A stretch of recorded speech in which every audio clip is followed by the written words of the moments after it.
Hello student, success coaching classes में आपका स्वागत है। तो आज हम लोग डिस्कस करने वाले हैं क्लास 8 का जो फाइनल एग्जाम 24 फरवरी को होने वाला है, उसके लिए वेरी इंपॉर्टेंट क्वेश्चन आपके लिए लेकर आए हैं। तो चलिए हम लोग वीडियो को स्टार्ट करते हैं।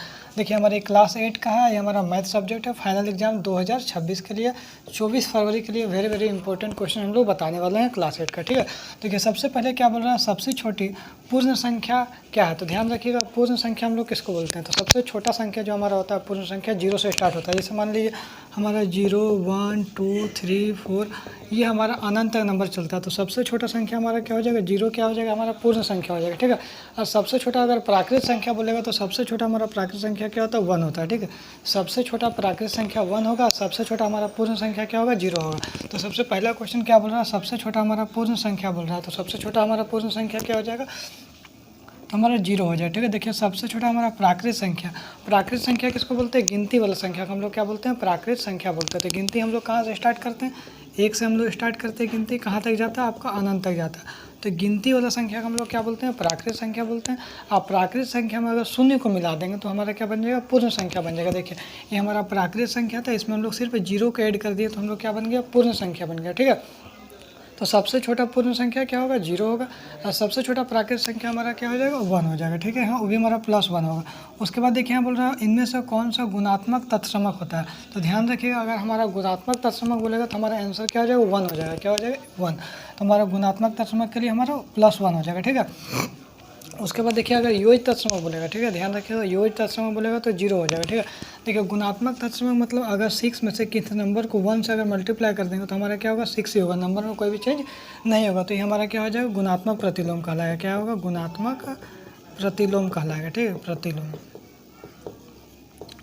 योज प्रतिलोम क्या होता है, तो अगर कोई नंबर में प्लस या माइनस करने से नंबर में कोई भी चेंज नहीं होगा उसको हम लोग क्या बोलते हैं, योज प्रतिलोम बोलते हैं।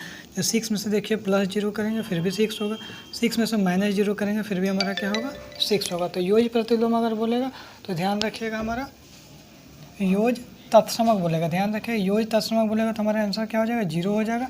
अगर गुणात्मक तत्समक बोलेगा तो हमारा आंसर 1 हो जाएगा। ठीक है, गुणात्मक तत्समक बोलेगा तो हमारा आंसर 1 होगा, और योज तत्समक बोलेगा तो हमारा आंसर क्या होगा, 0 होगा। ठीक है, उसके बाद देखिए सबसे छोटा भाज्य संख्या क्या है। तो ध्यान रखिएगा, ऐसा कोई भी संख्या जिसका 2 से ज़्यादा फैक्टर हो, 2 से ज़्यादा फैक्टर उसको हम लोग क्या बोलते हैं, भाज्य संख्या बोलते हैं। जैसे हमारा मान लेते हैं हम लोग एक का तो क्या होगा, कोई भी 2 फैक्टर होगा, अगर 1 से कटेगा तो खुद से नहीं कटेगा, तो 1 हमारा क्या होगा, भाज्य संख्या भी नहीं होगा और अभाज्य संख्या भी नहीं होगा। अगर आते हैं 2 में, तो 2 का देखिए क्या फैक्टर है, 2 फैक्टर होता है, एगो 1 से कटेगा और एगो खुद से कटेगा, तो 2 हमारा क्या होगा, सबसे छोटा अगर अभाज्य संख्या बोलेगा तो हमारा 2 हो जाएगा। ठीक है, अगर 3 में देखिएगा तो 1 से कटेगा और 3 का खुद से कटेगा, तो ये भी हमारा क्या हो जाएगा, अभाज्य संख्या हो जाएगा। और जिसका 2 से ज़्यादा फैक्टर होता है उसको हम लोग क्या बोलते हैं, भाज्य संख्या बोलते हैं। जैसे हमारा 4 हो गया, 4 हमारा 1 से भी कटेगा, 2 से भी कटेगा और 4 से भी कटेगा, तो 4 हमारा क्या हो जाएगा, भाज्य संख्या। तो सबसे छोटा भाज्य संख्या हमारा क्या हो जाएगा, 4 हो जाएगा। और सबसे छोटा अभाज्य संख्या हमारा क्या हो जाएगा, 2 हो जाएगा। तो देखिए सबसे छोटा अभाज्य संख्या हमारा कहाँ है, देखिए क्वेश्चन में क्या बोल रहा है, सबसे छोटा भाज्य संख्या बोल रहा है, तो हमारा सबसे छोटा भाज्य संख्या क्या हो जाएगा, 4 हो जाएगा। भाज्य संख्या किसको बोलते हैं, ऐसा कोई भी संख्या जिसका 2 से ज़्यादा फैक्टर हो, 1 से कटे, खुद से कटे और किसी और नंबर से कटे, उसको हम लोग क्या बोलते हैं, भाज्य संख्या बोलते हैं। अभाज्य संख्या किसको बोलते हैं, जिसका केवल 2 फैक्टर है, 1 से कटे और खुद से कटे, उसको हम लोग अभाज्य संख्या बोलते हैं। ठीक है, तो हम लोग यहाँ तक क्लियर हो गया भाज्य संख्या किसको बोलते हैं। ये हमारा क्या बोल रहा है, सबसे छोटा अभाज्य संख्या किसको बोलते हैं। तो गलती से आप 1 को अभाज्य संख्या कभी भी मत बोलिएगा। सबसे छोटा अभाज्य संख्या क्या हो जाएगा, हमारा 2 हो जाएगा। तो हमारा आंसर क्या हो जाएगा, यहाँ पे 2 हो जाएगा। ठीक है, सबसे छोटा भाज्य संख्या हमारा 2 हो जाएगा, सबसे छोटा अगर भाज्य संख्या बोलेगा तो 4 हो जाएगा। ठीक है, अब यहाँ पर देखिए गुणात्मक प्रतिलोम, प्रतिलोम को हम लोग क्या बोलते हैं, व्युत्क्रम भी बोलते हैं। तो व्युत्क्रम मतलब होता है उल्टा, और प्रतिलोम मतलब उल्टा। अब देखिए 7 का उल्टा करना है, तो 7 के नीचे अगर कुछ नहीं है तो क्या 1 है, तो इसका क्या हो जाएगा आंसर, 1/7 हो जाएगा। इसका व्युत्क्रम 1/7 हमारा आंसर हो जाएगा। ठीक है, लीजिए हमारा -6 है, इसका व्युत्क्रम क्या होगा, उल्टा। ध्यान रखिएगा, -6 नीचे क्या देंगे, 1 देंगे, तो क्या हो जाएगा, 1/-6 हो जाएगा। तो माइनस नीचे होता है ना, तो हमारा आंसर क्या हो जाएगा, -1/6 हो जाएगा। अगर मान लीजिए 4/5 का व्युत्क्रम बोलेगा तो 4/5 का क्या होगा, 5/4 हो जाएगा। मतलब सिंपल आपको पलट देना है। ठीक है, उसको उल्टा कर देना है।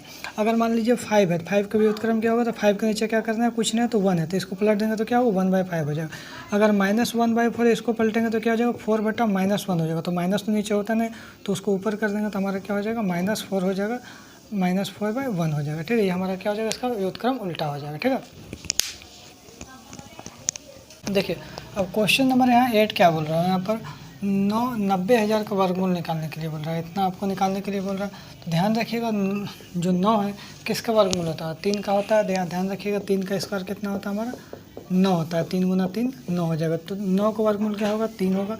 अब देखिए वर्गमूल में क्या 2 जीरो बराबर 1 जीरो करिएगा और यहाँ 2 जीरो बराबर 1 जीरो करिएगा, तो हमारा आंसर कितना हो जाएगा, 300 हो जाएगा। ठीक है, इसी तरीके से हमारा बनेगा। जैसे मान लीजिए हमारा नेक्स्ट क्वेश्चन देखते हैं, मान लीजिए 64 है। ठीक है, 64 इस तरीके से। ठीक है, तो मान लीजिए यहाँ पर 64 किसका होता है, तो 8 का होता है 64 वर्गमूल, तो 8 हो जाएगा। और यहाँ पर क्या 2 जीरो बराबर 0 हो जाएगा। ठीक है, अगर यहाँ पर 900 का वर्गमूल बोलेगा तो 900 ध्यान रखिएगा, यहाँ 9 किसका वर्गमूल होता है, 3 का होता है। 2 जीरो बराबर क्या करिएगा, 1 जीरो कर दीजिएगा। ठीक है, जैसे मान लीजिए यहाँ पर 1600 बोलेगा, तो 1600 का वर्गमूल बोलेगा तो किसका स्क्वायर होता है 16, तो 4 का स्क्वायर होता है 4। यहाँ 2 जीरो बराबर 1 जीरो, वर्गमूल में 2 जीरो बराबर क्या हो जाएगा, वर्ग में 1 जीरो हो जाएगा। ठीक है, तो यहाँ पर देखिए 300 यहाँ पर आ गया। अब देखिए 1764 का वर्गमूल निकालने के लिए आपको बोला, तो आपको क्या करना है, 42 का वर्ग करना है। 42 का वर्ग मतलब 42 गुना 42 इस तरीके से करिएगा। उसके बाद आपको चेक करना है, फिर 24 का चेक करना, 28 का चेक करना, 52 का चेक करना, कौन सा आंसर होगा। तो हम आपको बताते हैं किस तरीके से करना है। सबसे पहले आपको क्या करना है, 1764 को यहाँ पर लिख लेना है। ठीक है, 1764 को लिख लिया, इसका 2 को पेयर बना देना है। ठीक है, इसमें सेम नंबर से आपको मल्टीप्लाई करना है। 2 को 2 से ही करना है, 3 को 3 से, 4 को 4 से। डिवाइड जैसा आपको नहीं करना। तो 2 को पेयर बना दिए, तो 4 चक कितना हो गया, 16 हो गया। यहाँ पर 4 चक 16, यहाँ घट के कितना आ गया, 1 आ गया। ठीक है, अब ये वाला 4 को यहाँ पर क्या करेंगे, प्लस कर देंगे, तो 4 4 कितना हो जाएगा, 8 हो जाएगा। ठीक है,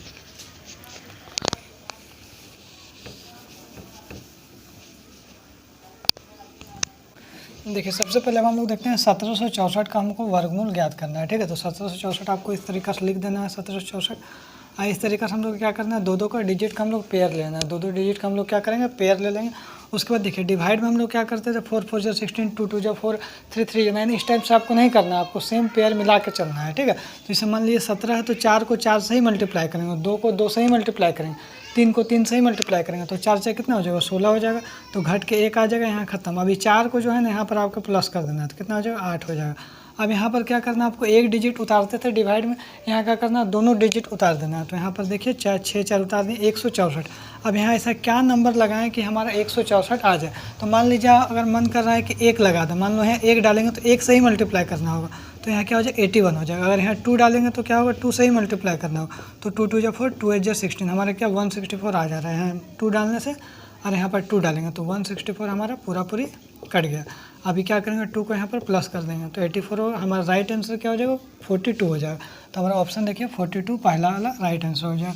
अब 900 का वर्गमूल क्या होगा, 900 जो हमारा वर्गमूल है 900, देखिए 900 का वर्गमूल आपको निकालना है। तो ध्यान रखिएगा 9 किसका वर्गमूल होता है, 3 का होता है, 00 बराबर 1 0। तो हमारा आंसर क्या हो जाएगा, 30 हो जाएगा। 30 ऑप्शन नंबर यहाँ पे। अब 81 है, तो 9 का वर्ग क्या होता है, 81 होता है। तो 9 यहाँ पर खोजिए, 9 यहाँ पे है और 2 0 बराबर 1 0, तो यहाँ हमारा क्या हो जाएगा, आंसर 90 हो जाएगा। तो यहाँ पर देखिए 2 0 नहीं होगा, यहाँ पर 90 हो जाएगा, ऑप्शन नंबर ए हो जाएगा। ठीक है, अब यहाँ देखिए 676 का वर्गमूल कितना होगा, तो ध्यान रखिएगा 676 किसका वर्गमूल होता है, 26 का होता है। 26 का अगर स्क्वायर करिएगा ना तो हमारे क्या होगा, 676 हो जाएगा। तो 676 जो वर्गमूल होता है वो 26 का। कम से कम आपको 1 से लेकर 30 तक आपको वर्ग याद होना चाहिए। ठीक है, तो चलिए हम लोग 26 का यहाँ हो जाएगा, 26 हमारा ऑप्शन नंबर ए है। अब देखिए 256 है और यहाँ 441 है। 256 किसका वर्गमूल होता है, तो 16 का होता है। 441 21 का होता है। 16 बटा 21 हमारा कौन सा ऑप्शन है, इसका हो जाएगा। ठीक है, अब देखिए 0.25 का वर्गमूल, देखिए यहाँ पर 0.25 है, तो ध्यान रखिएगा 25 किसका होता है, 5 का वर्गमूल होता है।